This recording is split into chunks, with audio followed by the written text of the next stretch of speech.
Hey everyone, it's Jason. Welcome to an unboxing for the Penny Arcade games, Gamers vs. Evil, which is the original base set, and the expansion slash standalone Rumble in Riley. So these are, you can pick up either of these, they're deck building games, and they're both standalone, or you can combine them together. So I did another video you can check out, which is a what is slash how to play this game.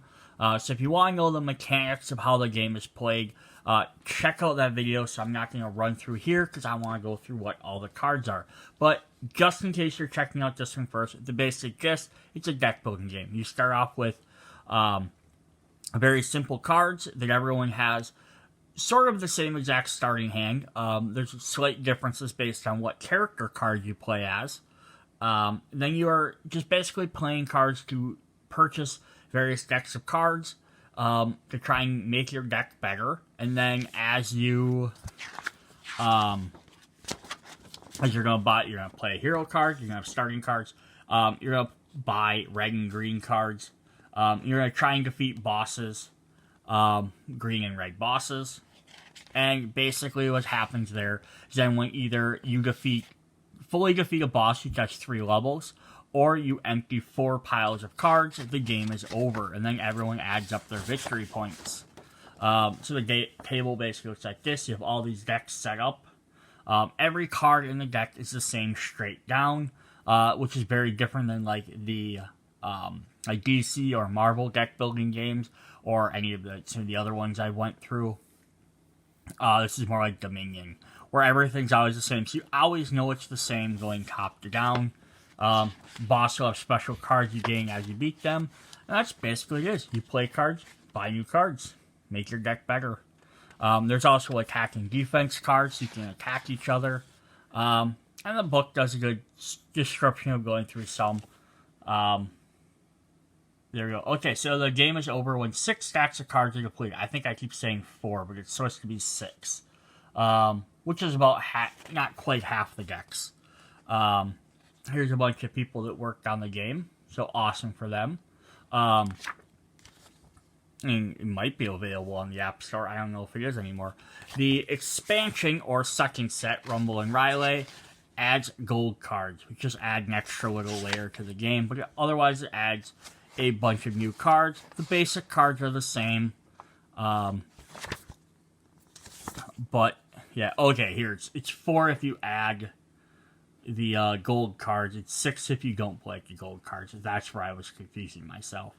Yeah, and also if you're not familiar with what Penny Arcade is, not sure 100% why you clicked on this video, but it's a webcomic you can go check out. Lots of gaming humor, pop culture stuff. I grew up with this. This game came out in 2011, 2012, so they're already a decade old, and the comics were going on well before that. So the images are drawn from there. There are some that might be a little unsettling or disturbing, not gore or nudity or anything. Just kind of like odd themes, or it might trigger some people. So just a heads up. Hopefully it doesn't, but it's nothing I would say that's set for the not safe at work environment. There are maybe a joke or something you might have to explain to a kid, or I wouldn't explain to a kid, but nothing terribly bad.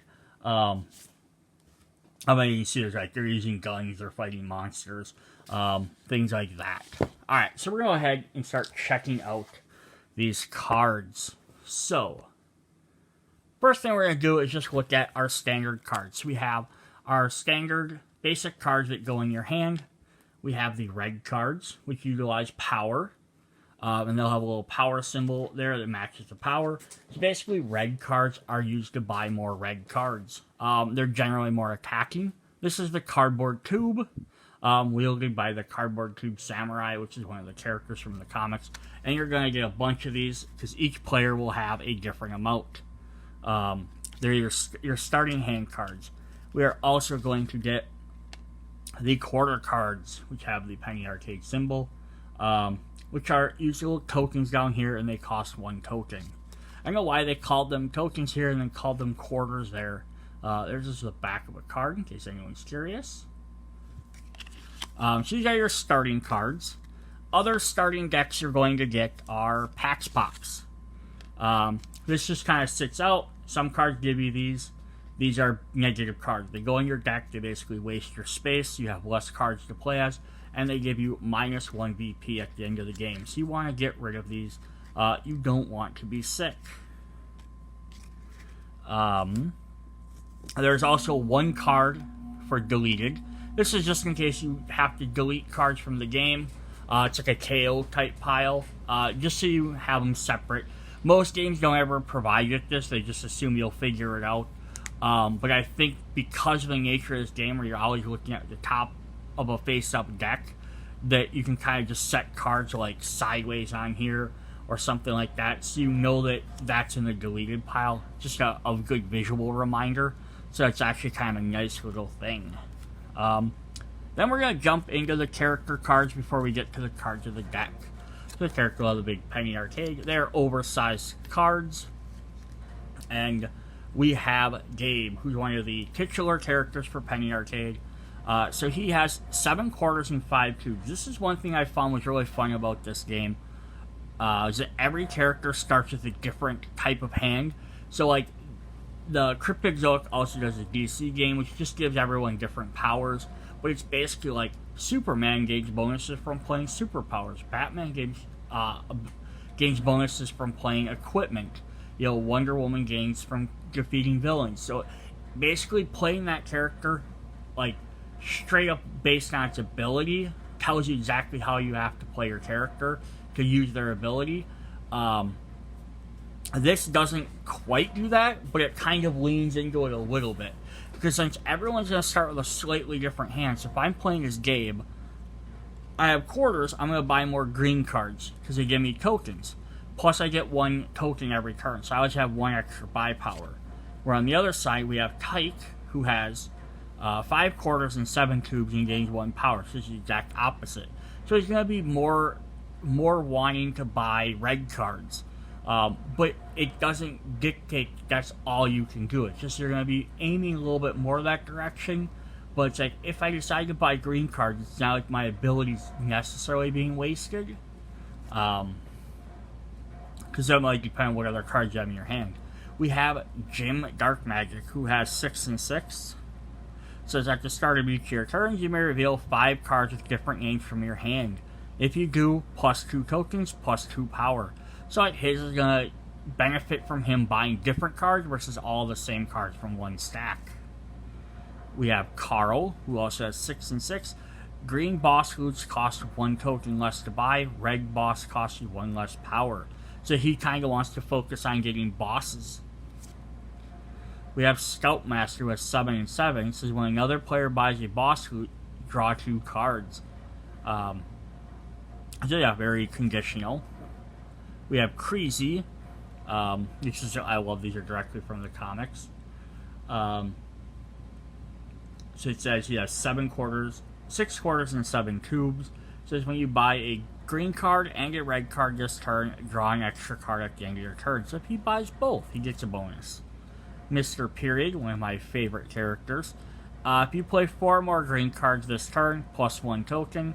Or if you play 4 more red cards, +1 power. Now you might look at this and be like, well, why would I have to conditionally play something for him to be as good as Gabe or Tyke? But the difference there would be, 1, he has more even. He has 6 and 6 versus 5 and 7, which I think it's only a 2-card difference, but it lets him play both sides, and plus he can kind of buy a little from here, a little from there. Also, the thing is, he might potentially, depending on what he plays, be able to use this ability more than once per turn, where the other guys are only going to get it once per turn. So it's kind of the ups and downs there. Then we have Ready Rex, 7 quarters and 5 cubes. He starts the game with a special card. It says, License to Kill. You may delete a card from your hand. If you do, draw a card. So this could be definitely a fun one to do. You can get rid of cards you don't need. We have Catsby, who has 6 quarters and 5 cubes. Start the game with Quips. So there we have Twips, and it says copy all the abilities of one other card you played this turn. These are kind of a little bit more advanced characters. And then finally we have Anarchy of 6 quarters, 6 tubes, and she starts with the Backlith, which is his bladed weapon, which is a Klingon weapon from Star Trek. +2 power, and you draw a card. Yeah, so definitely some extra interesting things. So you can always start with some of these easier characters, jump into the ones with different abilities as you go along. Then we're going to have, what we have is you have a pile of randomizers. So each one represents one of the cards in the game. So I'm not going to go through every single, bring out every pile. Each pile has 9 cards.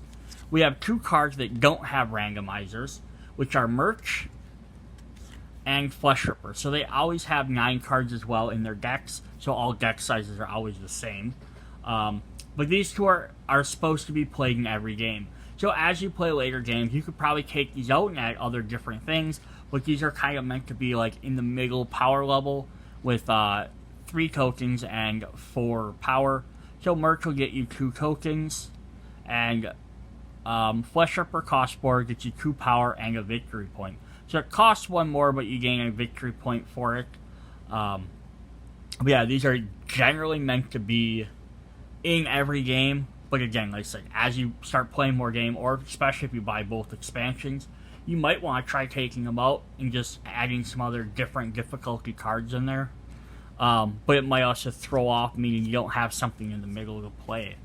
Alright, so then we're going to look at, start going through the regular cards. I'm going to flip my tablet down a little bit so we can get a little bit better view of these since they're smaller. So the green are your gamer cards. The red are your, I think you call them evil cards.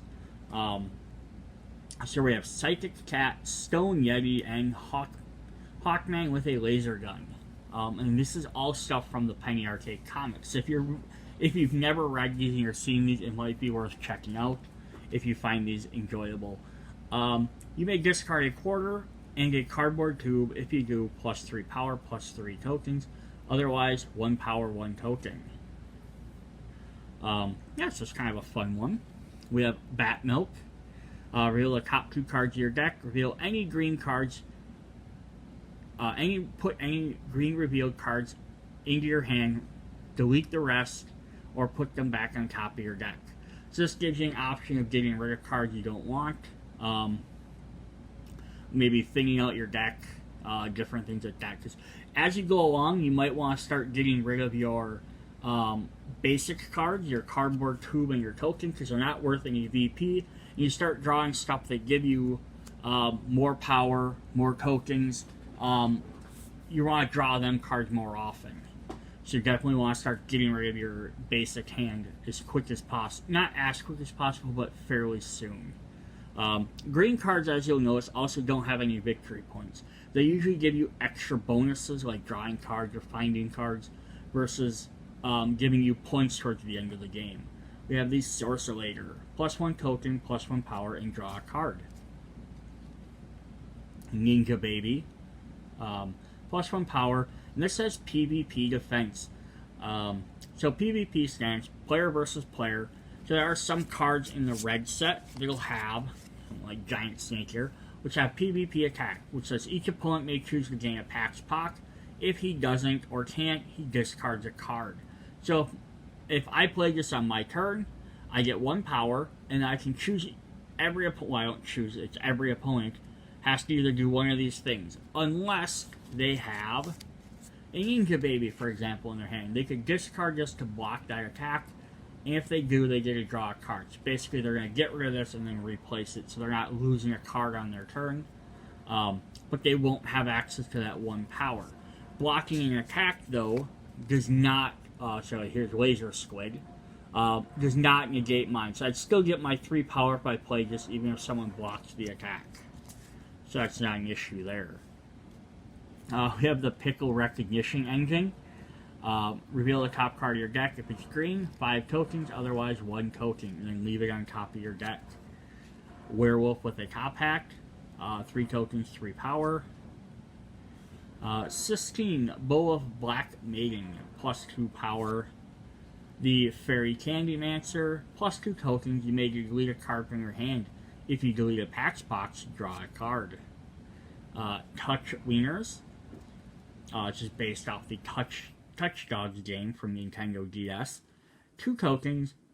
Each opponent may reveal a Touch Wieners from his hand to draw a card. If one or more do, draw a card.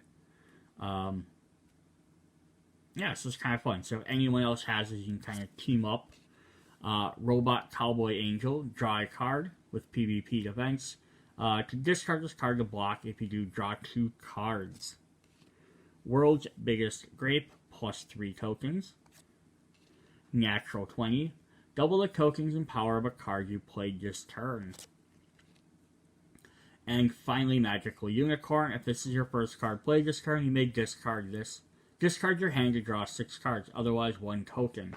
So if you have a bad hand, maybe a bunch of starting cards, this is actually a great card to have. Then we have red cards. We have Chaos World Smasher, plus 2 power with PvP attack. Each opponent gains Pax Box. A player may discard a Pax Box to block this attack. And then these are also going to have VP. So you need to kind of bounce. If you only buy red cards, you're going to get a lot of VP, but you're not going to have a lot of the extra bonus stuff for drawing extra cards. You're going to do attacks, hurt your opponent, but your hand will generally be limited to whatever you have. So you kind of want to at least bounce a couple of green cards with red cards, and vice versa. If you only play green cards, you're not going to have any VP, and you won't be able to do attacks, but you'll be playing a lot more cards every turn, so you can probably buy a lot more cards. And some of that might make a difference when you get to the bosses, because you could maybe buy a lot more green boss cards than buying them, and they're worth a lot of VP as well. So you have the Winter King, plus 3 power, Laser Squid, plus 3 power, and PvP attack. Each opponent discards a card. Giant Snake, 1 power. Each opponent may choose to gain a Pax Box or discard a card. Giant Cupcake. You may delete this to gain a red card with a cost of 4 or less. Deep Crow. When you buy or gain this, you gain a Pax Box. Witchlock. Plus 1 token, plus 2 power. Yes, Grim Shadow, I am a Witchlock. I am also your father, and technically also your mother. Candid, plus 2 tokens. Brudax in Disguise.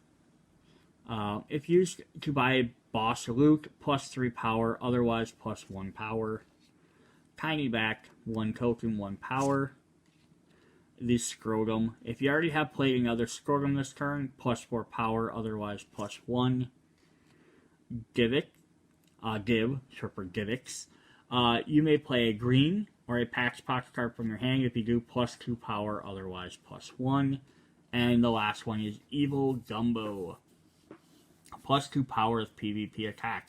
Each opponent puts the top card of his deck into his discard pile. If it's green, they gain a Pax Box.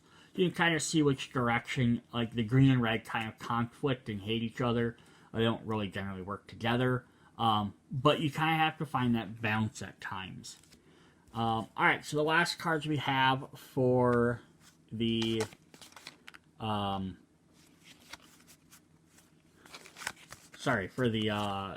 first game are the bosses. We have green bosses. So you have Cardboard Tube Samurai. So the first time you beat him, he costs 8, and then they have special cards you can get, and you put 4 in between each one. So you beat him up to 4 times.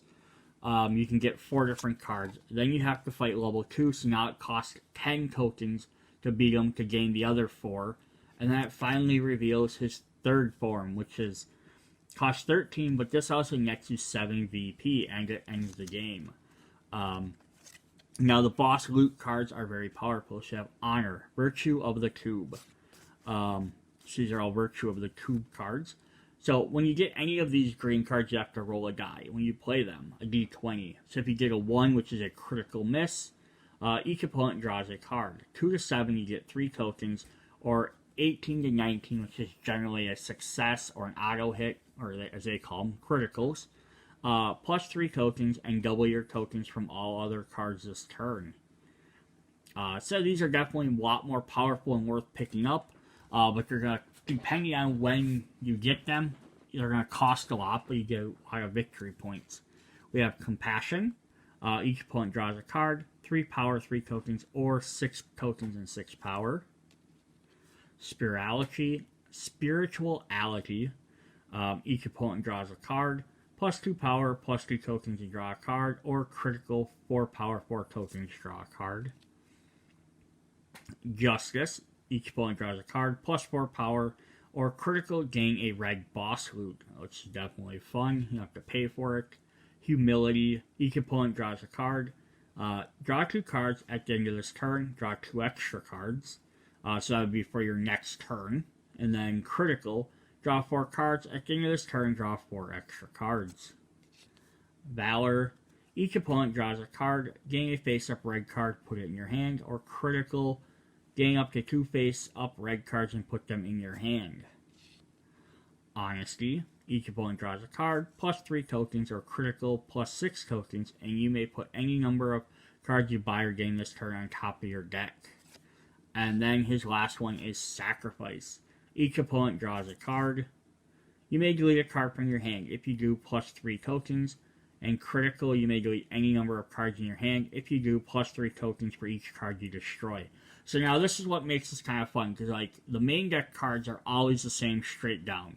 The boss card, you don't know which of the 8 you're going to get. So you can't really plan it like, ooh, this one would be really great because I want to delete some cards.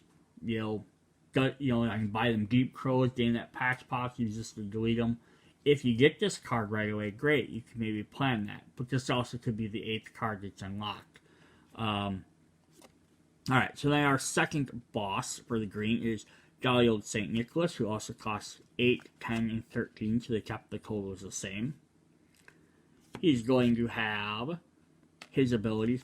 So the first one's not going to always be, it's always going to be each opponent draws a card, so I'm going to skip saying that one. So 2 to 7 is we have the Slay of Slaying, plus 4 tokens. And critical gain Jolly Old St. Nicholas boss loot. Shotgun of Sharing, plus 3 tokens, delete any number of Patch Pox cards from your hand, draw that many cards. Critical, plus 3 tokens, each player reveals his hand, delete any number of revealed Patch Pox, and draw that many card.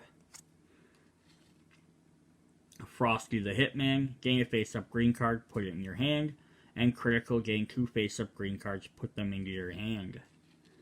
Nuclear Winter Wonderland, draw 2 cards, or critical, take an extra turn after this one.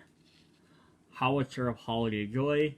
This also has PvP defense, which is fun, so you can discard this to block a PvP attack and then still roll or play it as normal. So you can draw 3 cards, or critical, draw 6 cards. Heat-Seeking Mistletoe. Each opponent reveals a random card from his hand. You get plus 3 tokens for each revealed red card. Critical, same as 2 through 7, plus choose a face-up red card stack on the board and delete it. Ornaments of Obliteration. Delete any number of cards from your hand, then draw that many cards. And critical, delete any number of cards from your hand, then draw twice that many cards. And finally, the Crossbow of Caroling. Plus 3 tokens, plus 3 power, and critical is 3 tokens, 3 power. Roll an additional time for any other boss loot you played this turn. So you can see how the very differences are between the 2 different bosses, which is really cool. Then we have red ones. We have Dark Tyke with 8, 10, and 13 as well. Now, the red cards are only worth 5 VP, so they're worth less. So that's why if you're only focusing on red, you can gain more VP from the basic cards, but you're going to gain less from each boss. Versus green, you're going to gain more from the bosses, but not from the regular cards. So we're going to have Exploding Demon Penguin, plus 2 power, PvP attack, each opponent discards a card, draw a card for each card discarded this way. Sinister Facial Hair, draw 3 cards.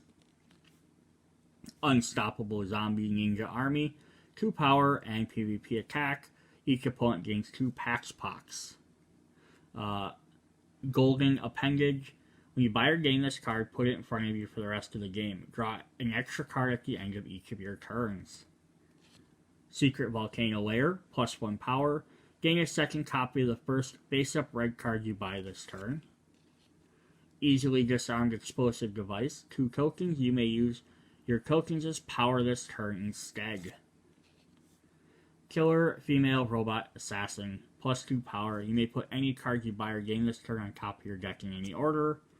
And disposable henchman. +4 power. Our other red boss is Satan. Just straight up Satan.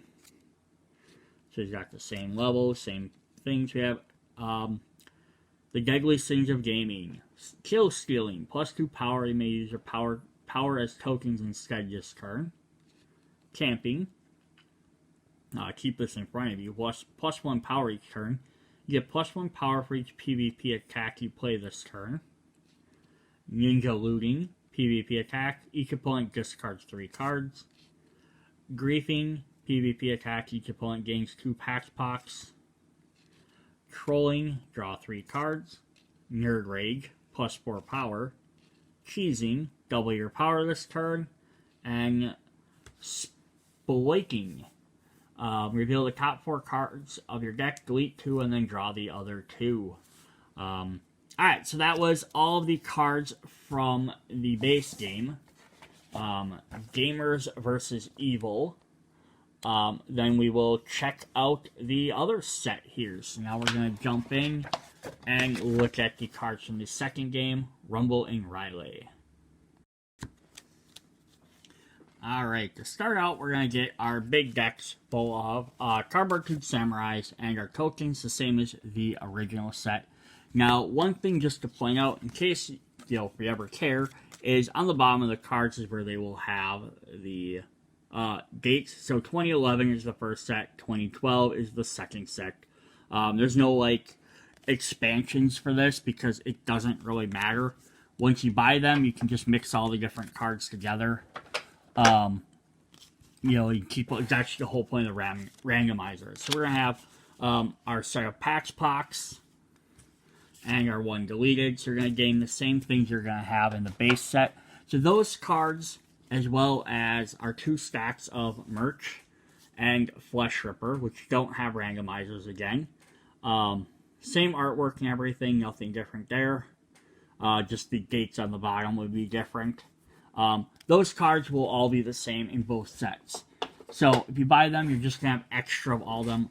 The only thing you might want to just make sure you do then is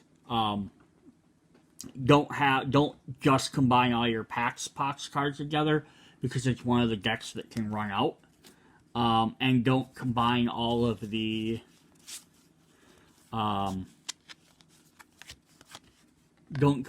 Flesh Rippers and Merch cards, because again, those decks have to be able to run out of cards, and if you combine them, you're going to have way too many.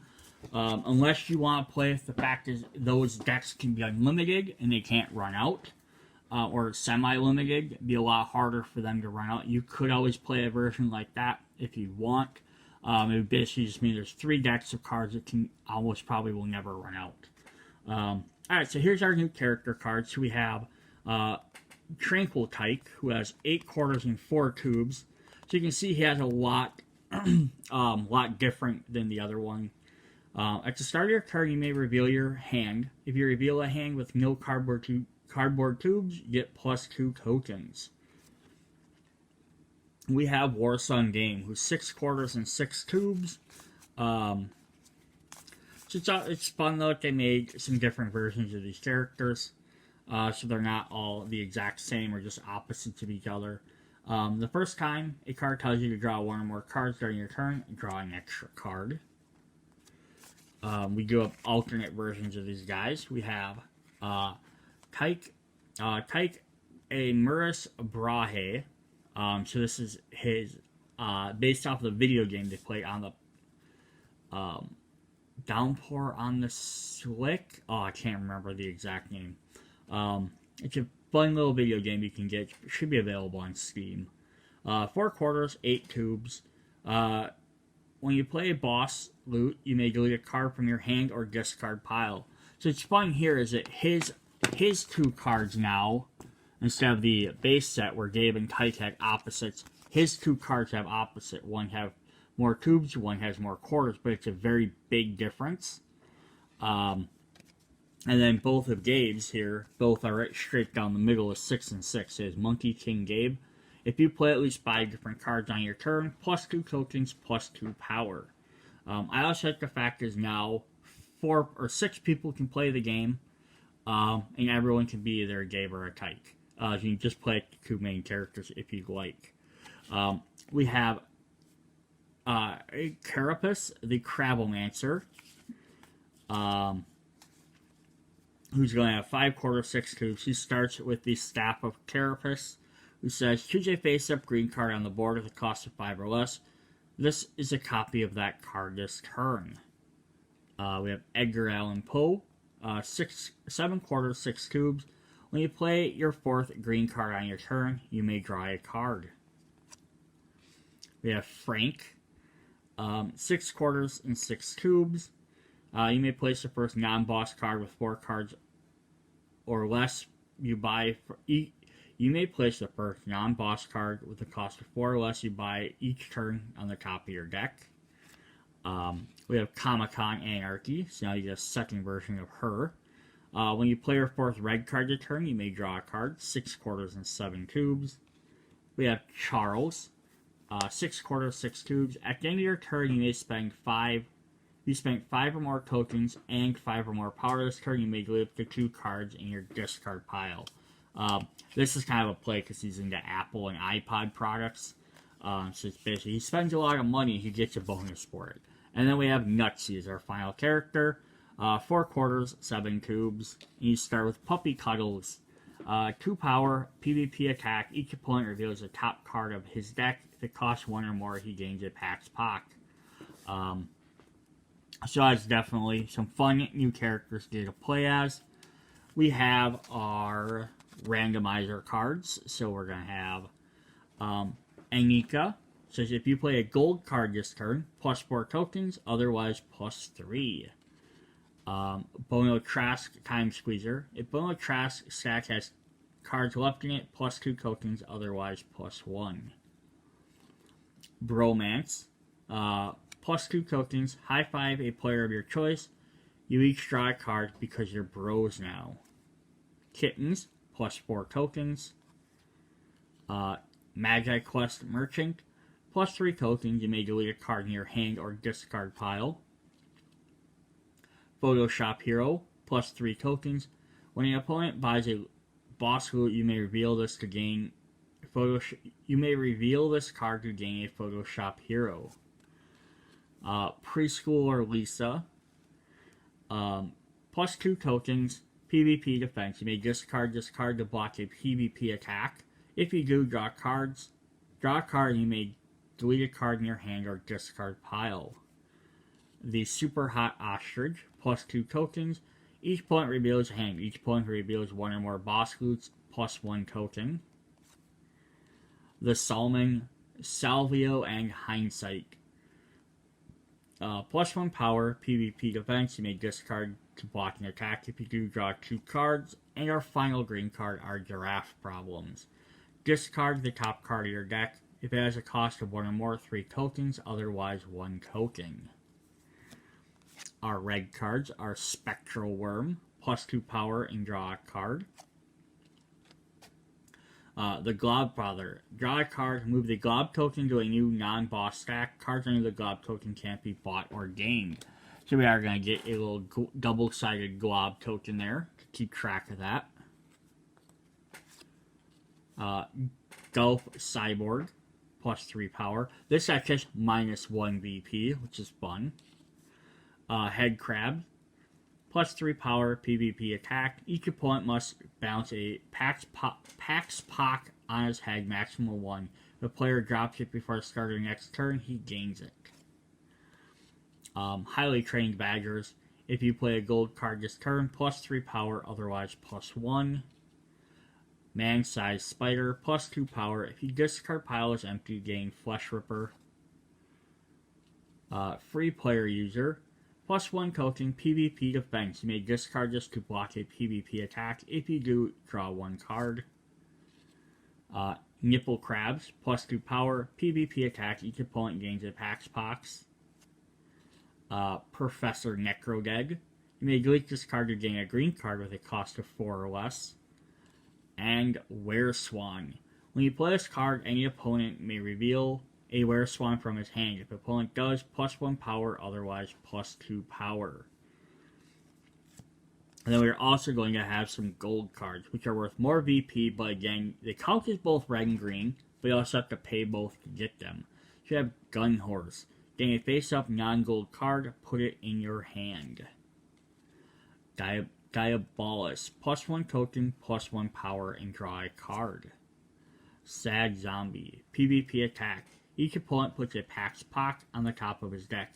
PvP defense. You may discard this to block a PvP attack. If you do, draw a card and the attacker gains a Pax Pac.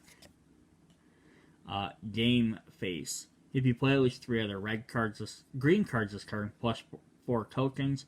If you play at least 3 other red, +4 power.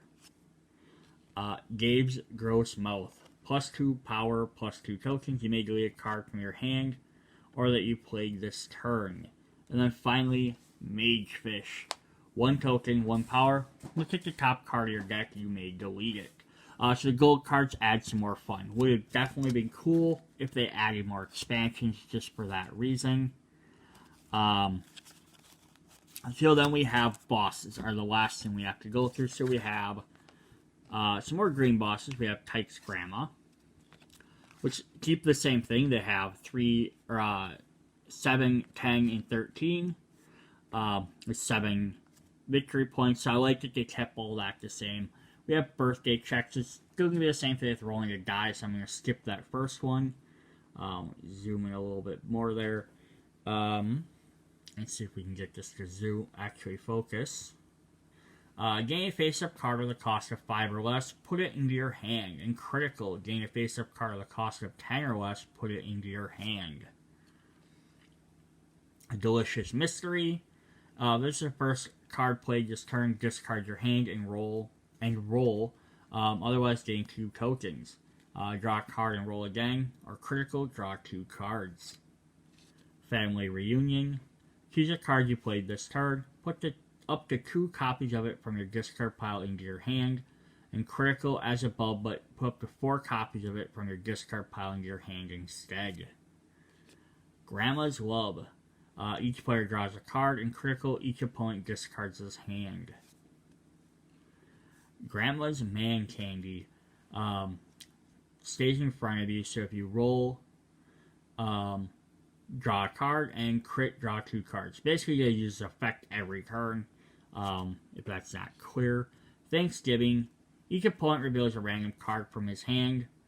Play each of those cards in every turn with their owner's hand. At critical as above, but each player reveals 2 random cards instead. The Kitchen Sink. +1 token for each different card you played this turn.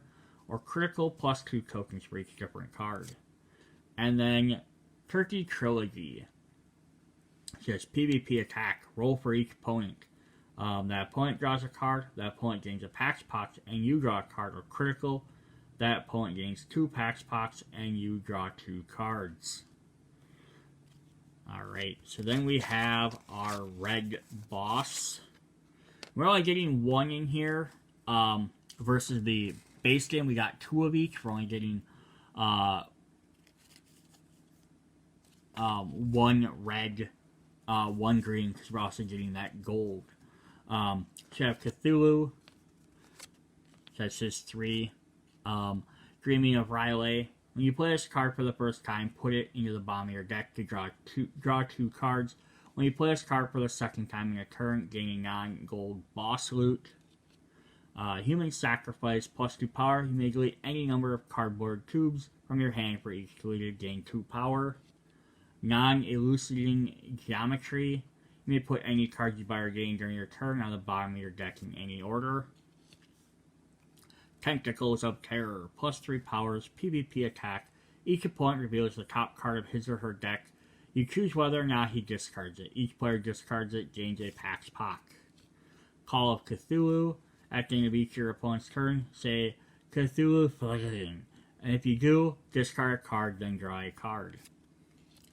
The Great Old One. Draw a card, PvP attack. Each opponent discards a random card. For each opponent who blocks this attack, draw a card. Magnus from the Sea. Each opponent reveals a card from his hand with a cost of 1 or more. You may gain a copy of each card revealed this way from the face-up stack. And finally, the Stars Are Right. +2 power, PvP attack. For each opponent who reveals his hand, gains a patch pock for each revealed card worth 2 or more VPs. Alright, and then our final boss is the Gold Boss. So you have Gabriel, Knight Gabriel, costs 16, 20, or 26, but he's also worth 12 points. Armored to the Hilt. Roll a die or PvP defense. You may reveal this card to block an attack. If you do, roll a die. So each opponent draws a card. Draw 3 cards, or critical, draw 6 cards. Chivalry. Each opponent draws a card. Delete a cardboard tube, quarter, or patch box from each player's discard pile and draw a card for each card deleted this way. Critical, as above, but draw 2 cards for each card deleted. Crown of Rulership. 2 to 7. Each opponent discards 2 cards, or critical, each opponent discards 4 cards. Finally, Polished. +4 tokens, +4 power, and crit is 8 and 8. Gem Encrusted, +7 tokens, or critical, +12 tokens. Gold Plated. Gain a face-up gold card, put it into your hand. Critical. Gain 1 of each face-up gold cards and put them into your hand. Sword Overcompensation. Any cards you play that give you a token or +1 token or +1 power give you 3 instead, or crit, they give you +6 instead. And then finally, Razor Sharp. Each opponent chooses a card in his discard pile with a cost of 1 or greater. You gain those cards. Critical, you must choose a card in each opponent's discard pile with a cost of 1 or greater. Gain those cards. So definitely fun there. And then, of course, you have your big deck of all your gold cards. So 2 things to point out quick about this is, here's the box for one of the games. I'm just going to zoom my camera back out here. So I just kind of have most of it. I don't have my cards currently, so you could get a D20 with the base game. I don't think you get it for the expansion, or I just didn't have 2 dice. But that little spot to tell you kind of where to put it, like put all your gold cards in this spot. Put all your randomizers up in here. Your cardboard tubes, your quarters, your patch pocks, which I also threw the deleted cards in there. Throw all your boss cards in the one set. They always recommend keeping the gold bosses together. Then put all your other bosses, as well as your merch, and basically the extra little decks of cards over there. So that little spots for everything. This has both games in it, so you can clearly see it holds all of them. I have plenty of room in here. I have these guys turned sideways. They would probably be, put in like that. The only thing they didn't really leave room for are the character cards. So you have the big oversized cards, but there's no reason why you can't just lay them in the middle, on the top. They're going to kind of slide around. Otherwise, there's not really any other spot for them. Unless you put your cards sideways like this, then they might, but I still think they're a little bit too tall and they might stick up just a bit over the box. I'm not for sure. Now, the other thing to point out with all of this is, if you sleeve your cards, which I like to do, I'm not sure how many of these are all going to fit in your sleeve, but then again, you don't need all of these. You only technically need about half of each of these decks. You don't really need to even sleeve the randomizers if you don't want to, but you could. But I'm not sure if they're all going to fit in here. You might have to then mix some cards into the other spots if you start sleeving everything. And then there's always 2 different types of sleeves. There are penny sleeves, which are the cheapy ones, and then there's more regulation sleeves. And there are a lot of different types of sleeves that once you get past penny sleeves. But penny sleeves, I just got a Buffy trading card here, they have a little extra gap on the top. They're a little bit wider on the side. Kind cards can kind of slide in a little bit easier. Versus, this is from my Here to Slay game, but this is more like a more highly quality sleeve. Card sticks in there a little bit better, but it's also a little less gap on the top. So penny sleeves, they will fit in there, but that top is going to bend, especially if you try and cram a ton in there. The regular ones fit in there just fine. But I have to also remember, as you sleeve your cards, they're going to take up more thickness. So as I try and add more, some of this room might get taken up. Where these cards, there's a lot of space in here. That might be fine. When you get to some of these smaller ones, they might not all fit. I mean, I haven't sleeved them yet, clearly, to try them out. They do make sleeves for these bigger cards. Alright, so I was saying, yeah, they do make sleeves for these. They are the 76 by 102 millimeter. They're called Hogwarts Battle Compatible. They also work for the DC deck building games if you've been buying those. Yes, if you do like to sleeve your bigger cards, there is a way to do that. Otherwise, the rest are just standard sleeve size. So I did take, this is our randomizers from both sets. I stuck them in there with sleeve versions. Now, they do fit, but they're very tight in there. And then with the Cardboard Tube Samurais, there's almost just a little over twice as many. But again, you don't need to include all of them. Same thing with the packs or this. So I could always take a couple of these out, put some in there. So I think sleeving these would be just fine. You have enough room. Just this deck is going to kind of slide around a little bit. But also once you have everything sleeved in there, maybe this, if it gets too close, maybe these two will maybe kind of pinch it together just enough. Or they might not fit anymore once I turn all these sideways. Which might be an issue. That's the only thing I'm noticing right now, is the oversized cards might not fit. Oh, I do have a second die. I have a red and a black one. Yeah, so they kind of fit in between those two decks, but once I sleeve them, it's going to add that extra thickness. So these might not sit in here anymore. So they might just have to kind of slide on top. Which is kind of a downside. But that might be, again, another reason to opt to sleeve all your cards.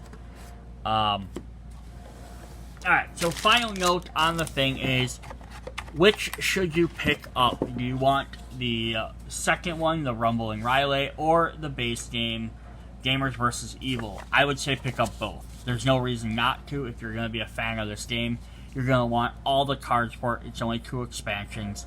Plus, it gives you that much more variety. If you can only pick up one, if you can find both, but you can only afford one, one you have to get, I would say pick up the base Gamers vs. Evil first, because the gold cards, although they're neat, they're going to limit your other options in your regular decks. Because I said, you play the first game, if you watch my other video, you could actually play one set with one group of green and red cards, take all them out, then play the other set of cards. You could play 2 full games, and other than the base, like Flesh Ripper and Merch card, you wouldn't have any duplicate decks.